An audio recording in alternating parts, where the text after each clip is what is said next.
Welcome to the Marketing Mortgages podcast by Social for Brokers. And today I have with me Ross Jones, Director of Home Financial and founder as well, of course. Now, we're going to talk through a very specific word today, a word that's thrown about in the mortgage industry, especially when it comes to social media and marketing as a whole. And it's the word niche. Now, everybody is told to niche down so they can generate more business from ideal clients. But what we're going to discuss today, is it always the best way? And this is exactly why I wanted to get Ross onto the podcast, because he is niched into a specific type of client. And I wanted to talk to him about a few different things. First thing, how did he get into that kind of niche of that specific client? Is there a huge benefit of having a niche? What does he do for his marketing as a result of this? And this is where a podcast is actually involved, which is really interesting. And does he actually turn away any other types of clients? So we're going to get into all of that good stuff today in the next half an hour, 40 minutes. But before we get into that, I better invite Ross actually onto the podcast. So Ross, welcome along. Hi, Chris. Yeah, great to be on. Thank you. Thanks for having us on. If you are watching on YouTube, you'll see that he's got quite a few rugby tops behind him, which might be a bit of a nod to what we're going to be talking about today. Is this, do you collect these? Do the rugby players give you them? How's it work?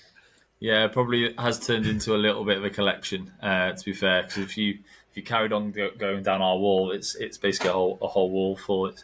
So yeah, a little bit of a collection slash, I don't know. It almost feels like a bit of a sports bar in this office now. It's going to become a bit of an obsession now, has it? You're like, I want to get one for that particular club. I don't want to get one from that person. Yeah. Awesome. Right, so before we get into it and start talking about niche clients, I like to get a bit of a background to every guest of how you got into this business, how you started it. Give us a bit of a background if you could, please, Ross. Yeah, sure. Yeah. So, I mean, as a mortgage broker, I've been a mortgage broker now, just coming up 13 years, and my background was very much estate agency based. Working with a large corporate estate agency based mortgage broker. So I was the guy in the back of the estate agent that you went to see for a mortgage when you want to put an offer in on a house, and that was sort of like my foundation, if you like. Learned the trade in that role. Did a few years in that role. Got made up into a regional manager, so managing a team of sort of 10 to 12 advisors, also in that environment. And so my business was born out of, my wife wasn't very well. My wife got cancer in her eye, and it sort of, like, I suppose, like most mortgage brokers, there will be this whole thing of, I feel like I might want to go self-employed one day, and that was definitely me. I was sort of sat there going, I can be a broker. I've managed a team, and I think I might want to do it one day. And this happened, and she's all right. She's fine now, and it's a happy ever after story and all that, which is great. But it gave me that kick up the backside to be like, you know what, I'm actually going to go to do this. And that was back in 2000, and it was the end of 2017, but the business was launched in 2018, and and that was it then, really. I struck up on my own, like lots of us will, and it was a back bedroom, kitchen table business, and the journey's sort of gone on from there, really. And I suppose my sort of philosophy was, well, if I can back myself to get customers and market myself properly, then I'll generally always have a business, which, as you know, is only one part of the puzzle, right? But I was of the attitude that as long as I can get my phone to ring, then I'll be okay. And then obviously, naturally, your business will evolve, won't it, in terms of who you want to work with, who you like working with. And then because you are running your own business, you've got that autonomy to shape your business how you want it to look and feel. And I suppose that led us to where we sort of sit today in terms of what it looks and how it feels and how it interacts, yeah. It's really interesting that I've never heard that story. I've worked with Ross for a while now. Never knew that was the start of this business. That's why I love this podcast, because I could speak to somebody for years on end and not really know their story. So how the business was born out of it. So it's really interesting. And you spoke about something there that I was actually speaking to one of my good friends about. She saw a post from Christopher Watkin, who's a big estate agency person. And it he was talking about people going self-employed, especially in the estate agency world, and this will apply to mortgage advisors as well. And this person, as an estate agent, said, I'm working in a corporate environment. I'm very good at converting appointments. I can convert them into instructions. And he said, that's all well and good, but if you haven't got the knack for generating leads, you're screwed. So it's not just about being a fantastic mortgage broker. Like you said, it's about how are you going to market your business? How are you going to either get into a niche, which we're going to speak about today, or how do you get your first few appointments? Which I love the strategy question for that in our podcast, because we'll find out how you would do it all over again. But it's just interesting that you said that setting up a mortgage broker and being a mortgage broker is only half the battle, really, when you set up your own business, isn't it? Yeah, I think being really good at what you do is the foundation of it, and it will get you so far because it will naturally lead to referrals, won't it? So if you do a great job, then hopefully that customer will tell their friends and the family, and naturally you'll organically grow a business. And a lot of times that is fundamental to our niche, and how we've grown, definitely. But like I say, I think you've got to have other things in your armory, really, to really actually to grow that to that next level. And this, you can tell Ross runs a podcast himself, because he's perfectly segued into the next bit about niches. So he's sticking to that loose agenda that we've got. So this episode is all going to be about niche and niching down, and you hear it so much in the industry. And if nobody knows what a niche is or hasn't heard of it before, it's a specific segment of clients that you go after. So a niche might be NHS mortgages, or it might be self-employed mortgages. What's your niche, Ross? And tell us, did you aim to do this, or did you kind of fall into this niche? I think it's developed, and I like the word evolve, because I think it has been an evolution. I think, but a slightly conscious one, if that makes sense. Okay. So when we first started out, it was a case of like, let's just get ourselves out there locally. You're doing all the things. You're going out to your networking groups. You're making people aware that you're operating and how you're operating and things. And it's very much a let's do a job for basically anyone. If you need a mortgage, we'll help. And I suppose that's still the case to a degree. So we wouldn't necessarily go, sorry, you don't play football for a living, we can't help you. Obviously, that's not the ethos. But what I think you naturally do over time is you go, you know what, I really like solving this problem, and this is where I add value. So that started with people that work for themselves or self-employed, and then that naturally evolved into other areas of that, because just being self-employed is a big umbrella, but there's lots of elements within that. So contractors, there's different types of contractors. Freelancers, there's different types of freelancers. There's limited companies. There's different setups of limited companies. There's lots of different things within. You can't just say self-employed. But what we started to do was, okay, when we're working with a business owner, there's lots of different elements to that in terms of how we can help. And actually, if we do a really good job in helping that client with that problem, but actually we're going to develop a really good relationship, because actually we're going to need to get under the bonnet here in terms of understanding their business. So we just started to develop really good relationships with accountants as introducers, financial advisors, and it just created this ecosystem. And then obviously the actual business owner. So I would classify our niche as people that have non-permanent income. So somebody where their income isn't, if you want to call it permanent income. Now, what is a permanent income, right? That doesn't really exist. But in the eyes of a lender, you're not an employed permanent salary. You have got a short-term contract. So the first area that we sort of identified this was really, really prevalent in was TV and media. So if you are working in the TV space, you're never really going to be. I would say 90% of people operating in that space, either in front or behind the camera, they're not employed. They will be freelance. They will be short-term contracted. Okay. And we had various different TV shows that were being produced, and then so one client might come to us and they might be working as a location manager, for example. that's managing the location of the sets and all that sort of stuff. They would be given a contract to produce that show for a set period of time. But then what would happen would be we'd help them get the mortgage, and then actually somebody else on that TV show would have a similar problem, and you'd get recommended. So if you want to call it that, it created that little ecosystem of TV shows that people used us for their mortgage. I didn't realise that's where it all started. Yeah, so and naturally that's sort of happened and developed, and then like you said before, doing a good job for people naturally, organically builds a business because you just get known as the guy that knows what we're talking about in relation to mortgages, and so that was sort of like the start of our niche, if you like. Like I would say, semi by accident, semi on purpose, really. Yeah. Mm-hmm.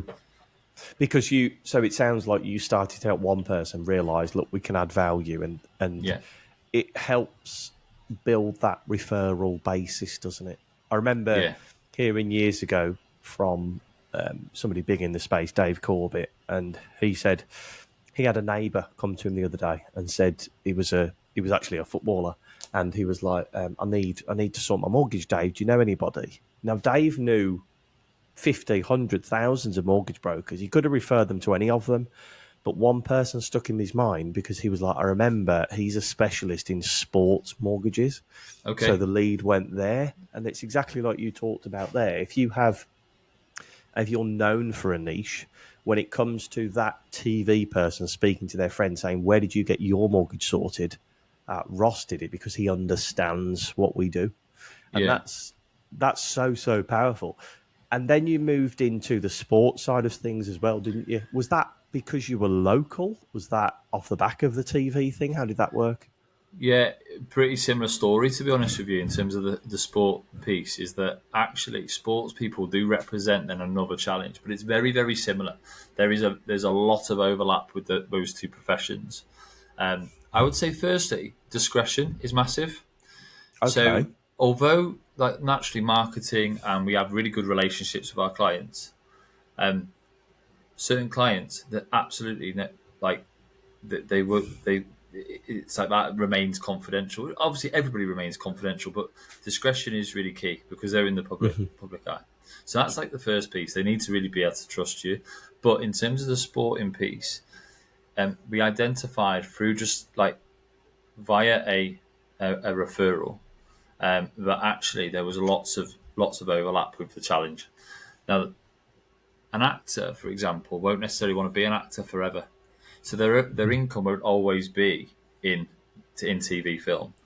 Much the same as a sports professional, but it's highlighted and magnified in sport because naturally if somebody becomes a professional footballer at 18, they already know that it's not like being a solicitor or an accountant or a doctor or something like that. That income basically from competing finishes mid-30s. If to be honest, if you're lucky. And that's highlighted even further in sports such as rugby league, whereby it's much more aggressive and the chance of injury, quite frankly, is higher. And actually, if you get to 35 as a rugby league player, you definitely won't want to be playing rugby league beyond 35 because you're probably quite beaten up. And so then you look at the conversation's different in terms of the lenders. The lenders don't necessarily look at TV and film and go, "Oh, there's a sustainability issue here," but they will do with sport. Some won't even lend to a professional sports person. Full stop. Most will want to put larger deposits in. Some will cap the term at age 35. So naturally, there's a criteria challenge when you're helping these clients. But what you'll find is there's lots of other conversations to be had around. Right, well, how do we structure this? How do we need it to look? Because depending at what level you're competing at, if we use football for context, if you're a Premier League player, the structure of that mortgage is going to look a certain way. Whereas if you're a League 1 or League 2 player in the second, third, fourth tier of football, a term that finishes at age 35 is going to be pretty restrictive for you. And that might not necessarily be the right advice anyway, because your income isn't going to be up there with the Premier League players. It's going to be probably more like your professional services type level. So we had established there's a real bandwidth of advice scenarios to solve. It's not all, riches of the Premier League when you talk football. It's just not how it works. So we've identified there that there's a real field there to add value to. But also then it leads into other conversations such as well, okay, what are you doing after sport? I love what does that. the career look like after that? Well, how can we do things within property that can maybe help feather your nest? Developing another skill set, maybe refurbishing the property. These sorts of things that then you're actually building these really good, strong relationships with your clients and adding real value. I love that. We're gonna get into that in a bit because you launched the podcast, which essentially talks these people through it. But before we get into that, what happens? And I want people to really listen to this and understand that if somebody comes to you, Ross, Mr. and Mrs. Smith, 2.4 children, come to you and go, right, I want a 3-bed semi-mortgage.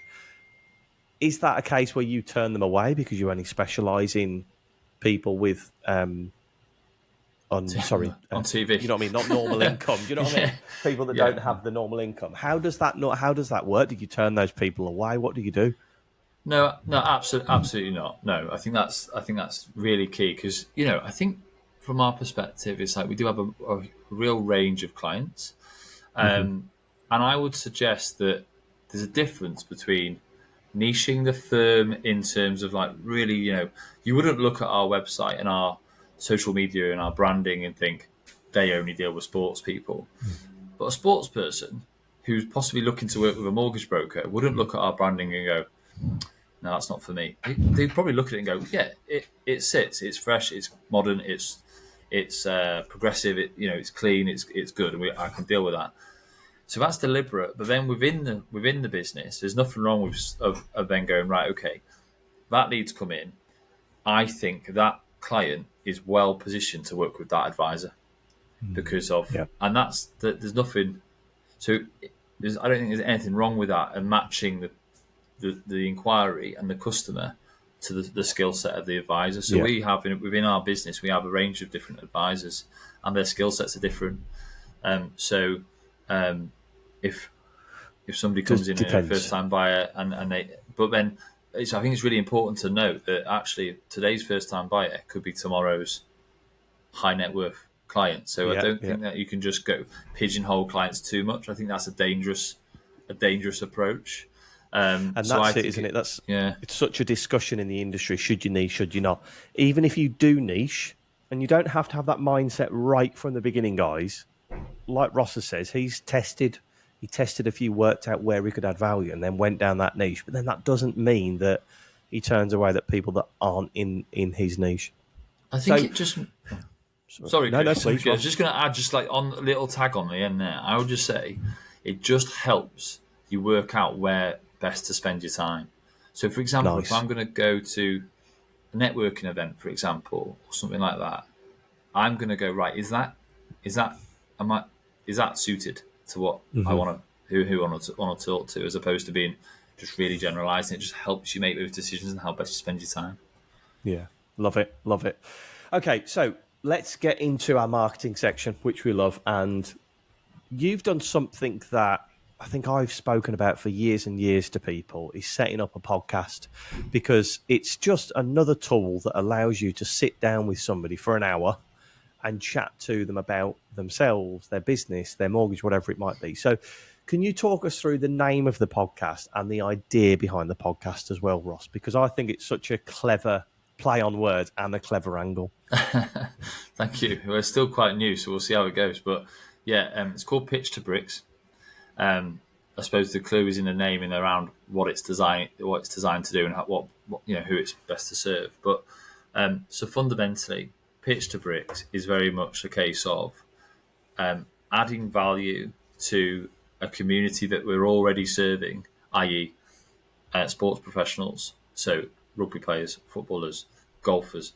It doesn't matter the sport; the concept is still the same, and we've brought ex players, current players that have got interest in property on to talk about their experiences. But we've also brought on other third parties that add value to that audience. So A couple of lenders have come on to talk about that what you can do within property and their positioning on it. Nice. A solicitor that we work with that maybe explains the home buying process. And I've even had a referee that invests in property for the same reason, and just bringing those people onto a sofa to talk about what I think the big thing for me is the why they do it, because I would say property. It is a bit of a buzzword, if I'm being honest. Like, I think we've been to various different trade shows and exhibitions, and you'll talk to players, and they'll say, "I want to do property after sport." And you're like, "Okay, but talk to me about why. Like, why is it?" And oh, well, just seems like a good thing to do. But the reality of it is probably it's what other people have done, and it's quite fashionable, or it seems quite fashionable to do it. Property is the road to riches type scenario. So it's trying to get out a little bit and sort of get under the surface of it and be like, right, okay, well, why has that rugby league player invested in property? What challenges he had? What's his journey been like? What would he have done differently? And what position is he in now as a result of doing it as he goes into retirement? But then also the player that's retired and has worked on maybe not so much property, but they've worked on a business whilst they've been playing that's helped feather their nest and develop their career after sport. So it is a property based podcast, but it's also it's a life after sport angle as well, really, in terms of bringing that out, which is hopefully adding value to that audience. And then Most definitely. hopefully it's the conversations are useful. They're not long. They're sort of 20, 25 minutes, and deliberately that sort of length, just to sort of try and get the key points out, and variety of guests as well. Looking at it, you've got that variety of guests, which is great. You said you've got the referee, rugby league, different type of people in there. I think what it does, and this is only because I know your business, is you have a lot of these conversations with rugby league players or actors, whoever it might be, that might be coming to the end of their job, and they have this money to invest and go, well, you can't play rugby for the rest of your life, so we need to try and help you make a plan moving forward. So you talk to them about property investment. Now, there's nowhere out there at the moment that I've seen that these type of people can pick up that information. So you're providing value in the hope that they then come to you and say, look, I heard you having a podcast interview with Mike Smith. I've watched him for years. I'm getting into rugby just now. I've got 10 years left and I need to make sure my future is protected. I know it's quite early days, but do you have many people approach you in that manner and ask those type of questions, Ross? Oh, yeah. So that has multiple benefits in terms of that, because what you'll find is with sport and certain parts of the country with different clubs and things like that, it will attract not just athletes, but it will attract the community and the following of that scenario. So, for example, I'm not going to name names and clubs and stuff like that, but for example, if you've got let me think, you've got a certain club that you have then got an affinity with, you will naturally then bring in inquiries, and you'll get the inbox will come in and go, "Hiya, mate, I've seen your podcast with such and such. Can we have a conversation?" And that's not to be like that person is on a pedestal or anything. It will just mean more eyeballs will see your content from a really, really basic perspective. What you're doing, it could be sport, it could be anything. It just means what you're doing is you're accessing their audience by association. I call it the piggybacking technique, and we always teach it to people to say, find the local celebrities in your area, share the hell out of their content, get to know them, do collaborative works like lives with them, because naturally you'll hit their audience. You're doing exactly that, but by actually adding a service into the mix and helping so-and-so who's a professional footballer, and by default you're getting access to their audience where you wouldn't be able to get that any other way, would you? I don't think so. But naturally, you're adding value to everybody. So Yeah. it's not like yeah. So a big thing is like I'm not. It's not like when you go up to somebody and say, "Can you come on my podcast because it'd be really really good for me." You're going.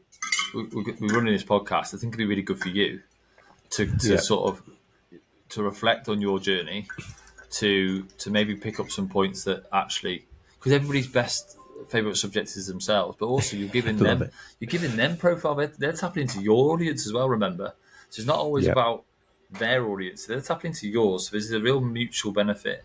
And then we've had other stakeholders, other businesses come on, not just sports clients, but they've obviously benefited off being on our and accessing our audience as well. So I think everybody wins as a result of it, which I just think from there. Yeah.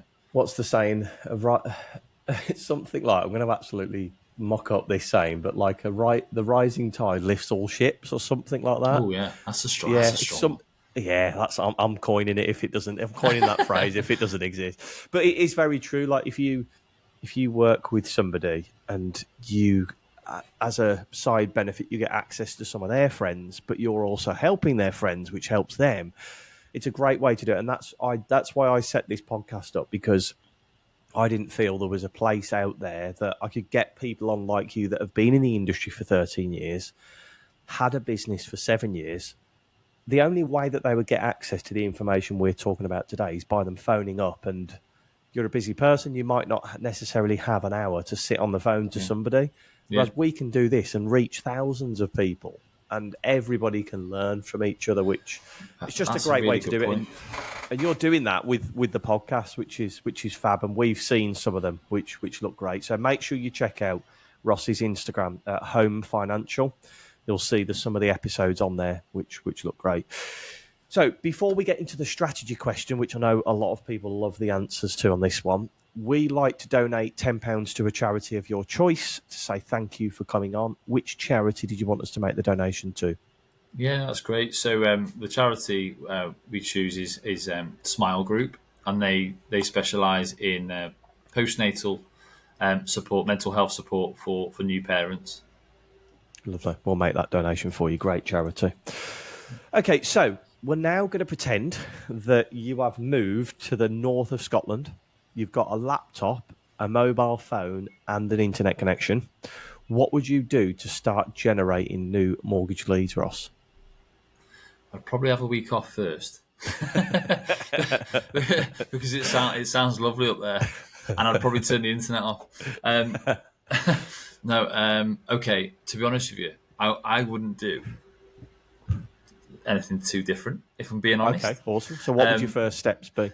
Because I suppose what I would do, and I suppose when you bring it back to our niche around, rugby league, football, TV, we're based in the northwest of England, so there's lots of football clubs, there's lots of rugby league clubs, there's BBC are based at Media City, ITV, Channel 4 in there's lots of that going on. So what we're doing there is there's no short. We're quite spoiled, aren't we? Because there's lots going on.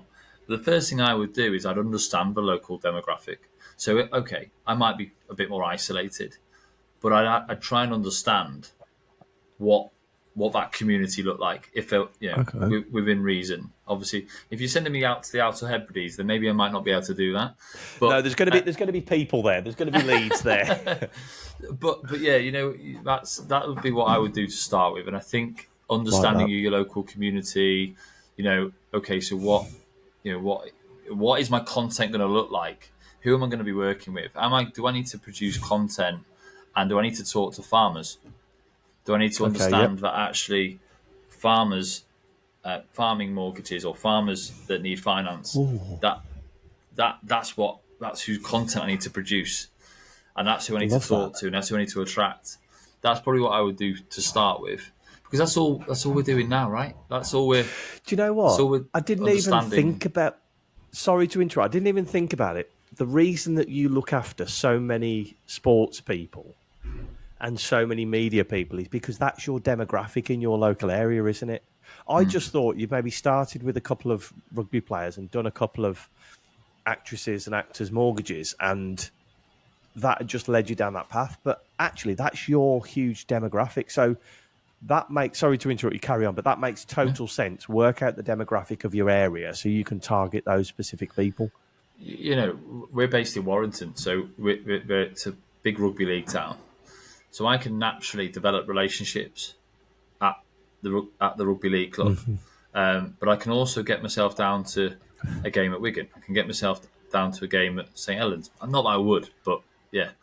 Are they not? Are they your rivals? Are they? I think you know what I mean. But if you're going to pick me up and put me somewhere else, I would. My first thing would be, right, let's understand where I am and what's going on here, and actually who do I need to talk to, and who does my content need to be produced for. Very That good. would I be love my that. first step. But to be honest with you, I wouldn't change much. I would still be social media. Still be on social media. Yeah. Still be.